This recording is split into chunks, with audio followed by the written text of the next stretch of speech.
Today we're going to do our top 5 movies that we have cried in. I know, we're going to get deep and emotional with you guys today. Yep, we're going to open our hearts to you, the audience. We're going to do this together. By the end of the video, we will be... Fuck, I'm sorry. We're going to be sad. We're going to be sad. We're going to be sad. We're going to be so sad. You're going to be so sad. My number 5 movie that made me cry is Harry Potter and the Deathly Hallows Part 2. Really? Now, Part 2. Now the reason being... Oh my god. I love those movies, right? Yeah. And I was the target audience. Right. You know, I read the books when I was a kid. 26-year-old man. Yes. Right. Fair enough. I grew up with the movies. And this was the final film in the series, you know? Yeah. And it's when everything comes together, a lot of characters die, and it's just the end of that movie, the last 10 minutes, very emotional. Mm. If you haven't seen Harry Potter and the Deathly Hallows Part 2, shame on you. Go see it right now. In fact, watch all those movies. Anyway, they're at the train station. It's the end of the journey. It's just like where it started. It was very emotional for me. And This was Dumbledore, yeah? no, Harry at the train station of his children. Right, It plays sorry. John Williams' score again.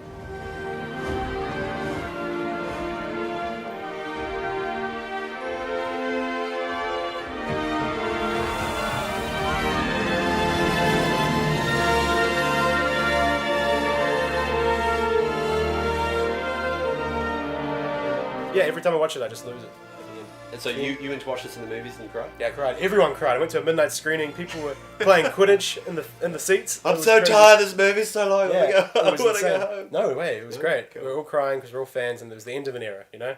My number 5 is the Pixar movie Up.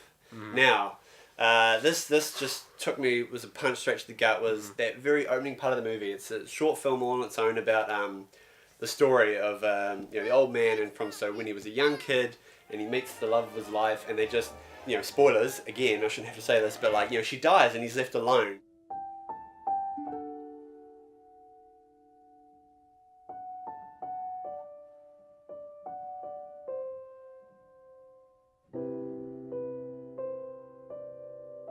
Yeah. Absolutely heartbreaking. What's and it's just, what a way to kick into a movie and just be like, oh god, that's so upsetting but cute at the same time. Yeah. You usually go to a kids' movie to have fun. No, have a yeah, good time, totally. And this took you off guard. Yeah, it took me way off guard. You weren't expecting this like 5 minutes into the movie. A brilliant thing they did is away the layers. they took all the dialogue out. It was just music. Yeah, And it was just the score. It had them living their life.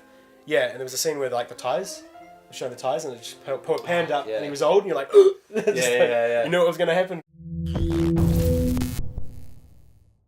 When I was young, this movie came out, and I was crying.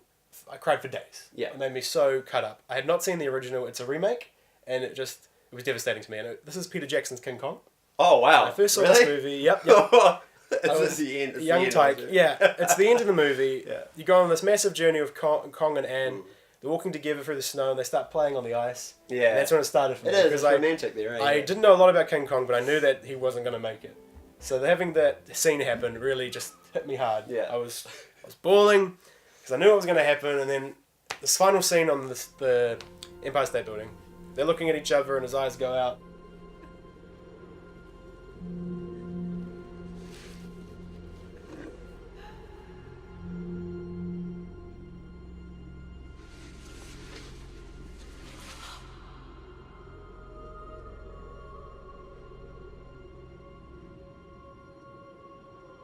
I lost my train of thought there. Yeah. You're so emotional, probably. It's a reliving harsh times. It's man. tough. It's tough thinking about it, but just seeing animals get hurt, especially badass ones, Yeah. shot by airplanes, falling to their deaths. He didn't want any trouble. No, he just wanted to He live on his wanted to own. live on his own and be happy. Yeah, kill dinosaurs, rip their jaws open. That's all he Yeah, wanted yeah. out of life. And he that died. seems epic. He fell off a building and died. That's Yeah. the end. And By man. Man killed him. Beauty killed the beast. Yeah, absolutely. My number 4 is the movie 50-50 with Seth Rogen and Joseph Gordon-Levitt. Now this movie took me way by surprise. Kind of flew under the radar. Joseph Gordon-Levitt's character gets diagnosed with a cancer, a really aggressive cancer. And it's a movie about how his family deals with it, how his friends deal with it, how his girlfriend deals with it, and how he deals with it. Now this struck a chord with me because I've gone through some cancer treatment in the past, so I know how it affects some families and how it can affect you personally. And so it struck a personal chord big time with me. And there's a scene particular in the end where it's a day of his surgery. He's had some chemo, he's been really ill, and he's going to have his surgery, his big surgery. That you make sure that I'm gonna wake up after. Mom. Sweetie, you're gonna be just fine.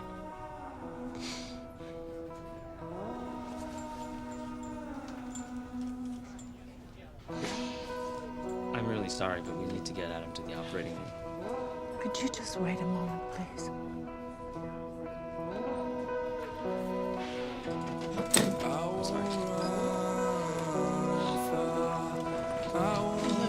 I've been through that exact same thing, and just to see it so accurately done, I was bawling. It was all emotional, and it's just like, yeah, we're getting all emotional talking about it because this is such a So it's that one really struck a chord. Yeah. Well, I haven't seen the movie, so I can't really comment. Seen the But movie? like, I'm looking forward to watching it now. Yeah. Hearing you talk about it, it sounds interesting. Make it all emotional.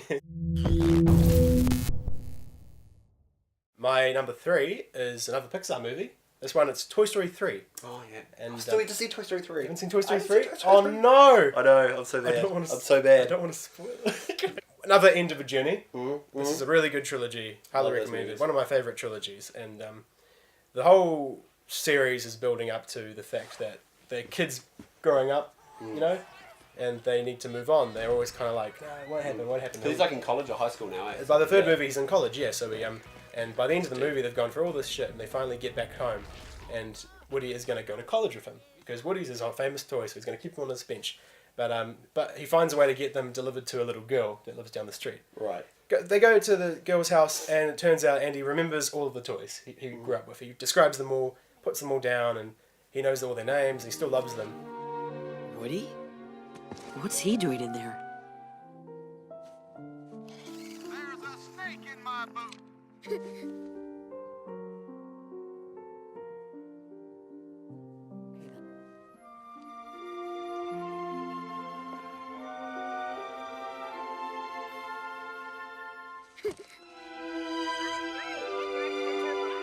Drives off, and it's just a metaphor for growing up. You just got to move on with your life. And luckily, the movie has 5 minutes of like bloopers and funny things afterwards, so you can clean your face. Because when I was in that movie, everyone was crying in the cinema. Everyone was like, took my dad to it. Took my dad to it. As a hard as nails, son of a bitch, and he just was crying like a little girl. It was like, it's so emotional. And yeah, sorry for spoiling it, but you should check it out. It's a great movie. My number 3 is Forrest Gump. Oh, Yeah. yes. Yeah, definitely. Well, like this movie, I've watched. I wouldn't even know how many times. I've watched it a lot of times, and this scene always. I just doesn't matter how many times I watched it. It just gets me every time. It's when Tom Hanks is now married to Jenny. They have a son, you know, and it can't come, and she gets sick. She gets cancer, or you know, because the cancer took his mother, and cancer's now taking Jenny. And you know, she's sitting in the bed, and she's like, "I love you, Forrest," and she's like, "I love you too, Jenny." Like, this is beautiful. And then beautiful bit of editing as well, because they just cut, and he's standing next to the tree, like the big oak tree where he's buried Mum, and Jenny's now got a gravestone, and he's talking to Jenny. And every night we read a book. You're so smart, Jenny. You'd be so proud of him. I am. Here, wrote you a letter. And he says, I can't read it. Not supposed to, so I just leave it here for you. And it's just like, and I'm just like shivering and just like, just emotional wreck. Because it's just like, because like all he's wanted in his life is he's loved Jenny, and it was taken from him so quickly. Yeah. Number 2 on my list, same year. Yeah? That movie. 1994? Yep, 1984. Same. It was up for Best Picture as well. Shawshank Redemption. Oh, yeah, nice. That's a movie yeah. about- I guess I think I say Pulp Fiction. Oh, every time, Pulp made me Fiction. cry. Pulp When Fiction stabs her, John Travolta dies, I cry every time, man. It's so sad. Yeah. But Shawshank. Yeah, it's just a movie about a guy who goes through so much shit, crawls through it for like a mile at one point, but He threw through Yeah. 600 yards of shit. But just at the end, seeing them both on the beach, it makes it's just such a good end. It's such a happy ending. And Yeah. You just cry because you're just relieved. Yeah.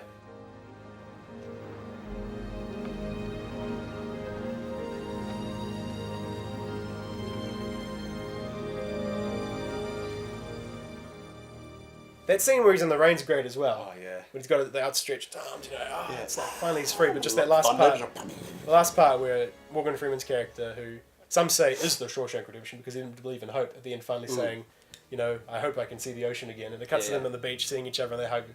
My number 2 is The Green Mile. Another Tom Hanks.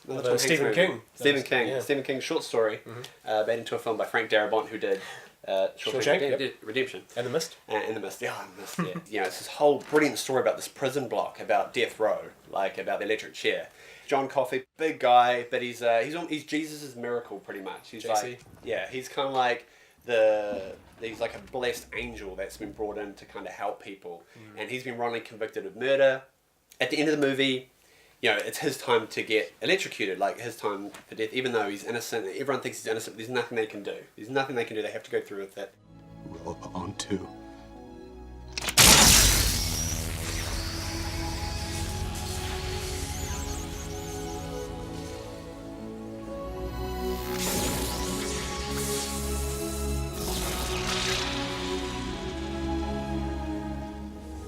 I was really young when I watched this movie, and it affected me so personally. Yeah. And I remember I was in America at the time, and I was driving home with Mum and Dad, and I was just crying like a weenie little kid, just at the back of the car. Mum's like, "What's wrong?" And I was like, "This movie, that poor black man got killed because you didn't do it." Yeah. And it's just, even today I watch it, and it just, still resonates like Forrest Gump. Yeah. Repeat viewings, no matter what, just strikes me there. Now, from my list, you know I love journeys, conclusions to big epic long journeys. Number one for me is going to be Return of the King. Oh, Which, yeah. still gets me every time. And these movies are based on focused on 4 hobbits, right? Yeah. You got Frodo, Sam, Merry and Pippin, and they start as 4 little dudes that are just living their life in the Shire, and they go through this epic journey, and by the end of it they're completely different people, you know? Completely different, yeah. And the scene that gets me every time is just in The Return of the King when Aragorn's the king now. It's a sad enough scene because he's finally the king and he gets with Arwen, and you're like, oh, thank God. Yeah. But it's when he comes across the 4 hobbits and they bow to Aragorn and he says, no, my friends, you bow to no one. And the entire kingdom bows to these 4 little hobbits. They don't want to get involved in any of this, and they're just speechless. They just sit there just like, what? Yeah. And the music, so good. It's just like, that beautiful, like, crane up. Yeah, and just like, it just gets me every time. You bow to no one.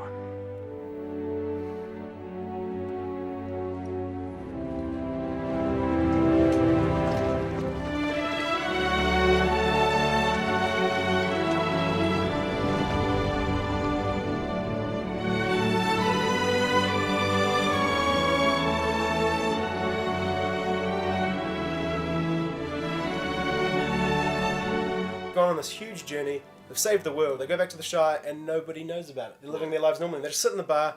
Everyone's living their lives, have no idea that it's happened. They just have a pint together. Yeah. We saved the world, guys.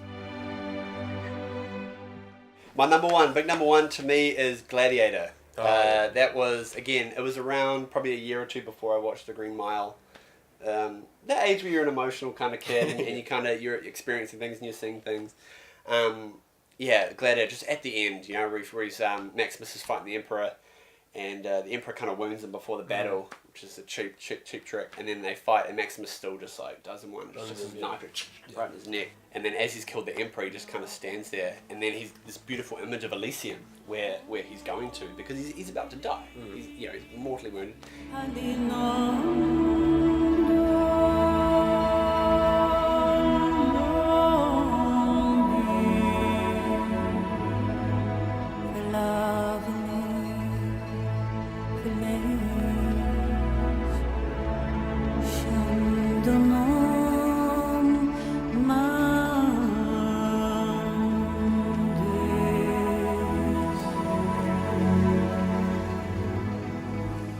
And I was just like, I was just, oh my God, I'm getting hairs on, like, goosebumps, and then he just and he falls and dies, on the sand, and then she's like, let's honor him. They pick him up, and they leave the Emperor on the ground, just on the dirt. And it's a brilliant it's so well done and so well directed. I am so mad that Ridley Scott did not get Best Director for that movie. It got Best Film, Best Actor, won mostly Oscars, but never got Best Director. And even he said, he was like, I couldn't understand it. It was Traffic or something. I think it would have been, I can't remember. But that movie just had me in total tears. It's because it's a hero fighting for his family and what he believes is right. And it doesn't matter how high the oppressor is, you can fight back. The story was about a gladiator that took on the Emperor. Guys, thanks again so much for watching, and if you like this video, you can give it a like. If you disliked it, give us a dislike, but tell us why you disliked it. There's no reason why you should have disliked it. And please comment below and tell us maybe what your top crying movies are. Any movies you cried in, or any ideas you have for future lists we could do. Yeah, absolutely. Yeah, if you think maybe top 5 movies that Taylor should have played the main character. We could do that. That'd have been actually. You know what? We're doing that next. That sounds amazing. Yeah, I want to see. I want to agree. see you play Judge Dredd. Yeah, of course. I want to see You've got the chin for it. I want to see me play Walter White in Breaking Bad. Oh yeah, That's just my mum. that's what I'm calling it. Yeah. Well, we better wrap that up, guys. Catch you later. Thanks so much for watching.